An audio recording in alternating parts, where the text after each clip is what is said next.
Hey everybody, I hope you're well and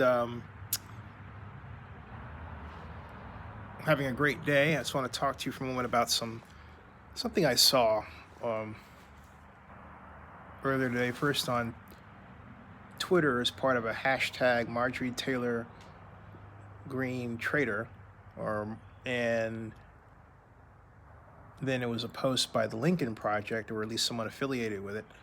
Uh, and look, I'm not a person who agrees with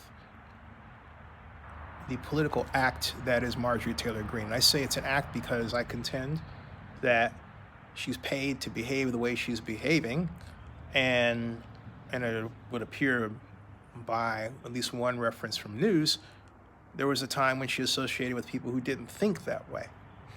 And also, there's clear evidence that the QAnon conspiracy movement was created by the 2016 Trump for President campaign, and in particular, their actions in seeking to hire, and then hiring consulting firms specifically to put out misinformation campaigns on social media. That's what the job was, and I have a copy of the proposal that the side group sent to the Trump 2016 campaign deputy director at the time. This is not something I'm making up. This was actually originally written about by the New York Times, and back in 2018, so 2017. So this is repeated on blogs. So this is not a secret among those who actually bothered to look in the direction of political campaign strategy, public relations, and social media. It was not only done, they spent and have spent a considerable amount of money to do it. And there's circumstantial evidence to show that the campaign sought social media people that they thought might be sympathetic to their efforts for a price, and in a number of cases caused those people who were once pro-Obama to be pro-Trump. And there's one social media person out there who flipped like a switch from 2015 to 2016. And she's not the only one. But Marjorie Taylor Greene is another who has, if you will, historical markings of that. But she's went on that direction. However, what I saw today was unjustified regardless. The Daily Mail and Vanity Fair went about the process of slut-shaming Georgia Congresswoman Marjorie Taylor Greene, saying that, well, she had an affair, and I believe that ended in 2012 with some tantric sex guru who has a rather eye-catchingly goofy selection of wardrobe, shall we say. And then, of course, a gym manager who apparently regrets being involved with her the way that he was here in Alpharetta. All this is now public.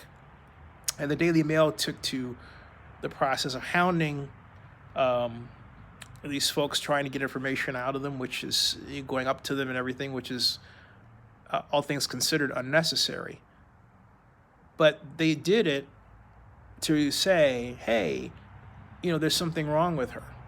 And there isn't. There are, as you know, many examples of philanderous men who date many women, and women love being sought after them. This is through our history even today. And even though there's this sort of veneer that's placed on the media that, well, that's not the case. And when in point of fact, it really is. The power dynamic has changed only in one way. There are powerful women and powerful men, whereas in the past there were simply powerful men. That does not excuse putting Marjorie Taylor Greene's private life out for public view because she's a congresswoman that people simply disagree with and whose tactics they don't like. they say she claims to be a Christian.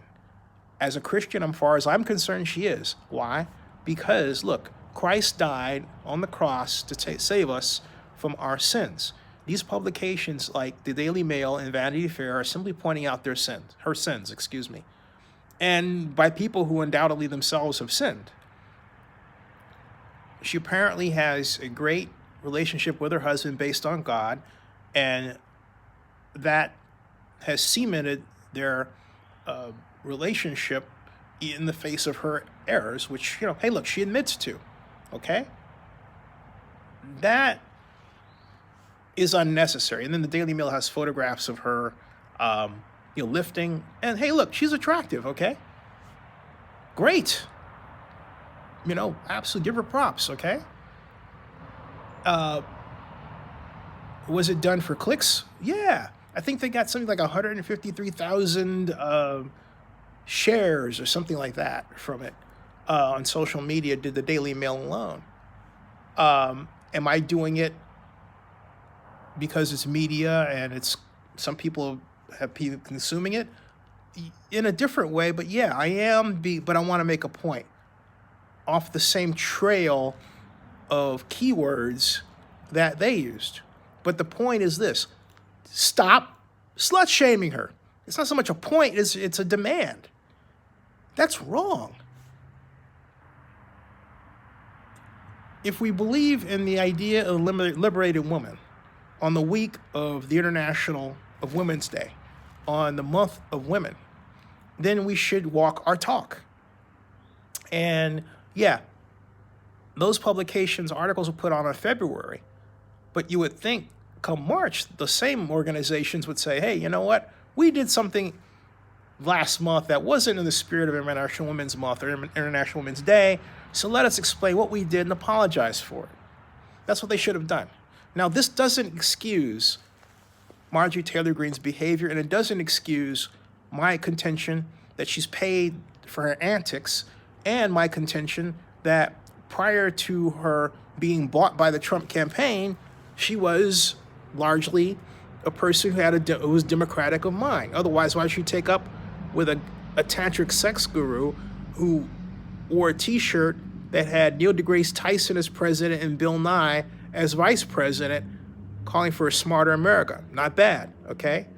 But that's what this guy had on. So, and you were thinking, hey, what's going on here? It's dark outside. It's dark, okay? In fact, the sun is going down, and as you can see, the light just came on, and see, that's what the rest of everything looks like, okay? So there we are, all right? But at any rate, it's a nice day outside. I thought I'd sit and vlog, all right? But back to my point. And my point is simply this. Is what Marjorie Taylor represents or claims to represent a good thing? No, it's an awful thing. Is she serving her constituents well? No, she's not serving her constituents well at all, okay? She is quite the contrary, because her constituents have basic needs that by her own behavior, she's put herself less in a position to help them on regarding money. And she stood in the way, or tried to stand in the way, of the passage of the American Rescue Act. Didn't succeed, which basically sends a signal to everybody, hey, you know what? She doesn't care about making sure that money is in the pockets of her constituents. That's a bad thing. She has not said anything that I can see in direct support of any of the needs of her constituents. That's not what Congress people are supposed to do. So she should be really less than a one-term person unless she turns it around, gets her act together, and starts serving, okay?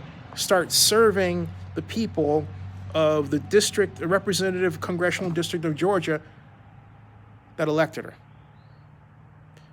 All that is the case, but it does not allow anyone to slut-shame her or any woman who is sexually active. Stop doing it. Subscribe to Zenny62 and bookmark oaklandnewsnow.com.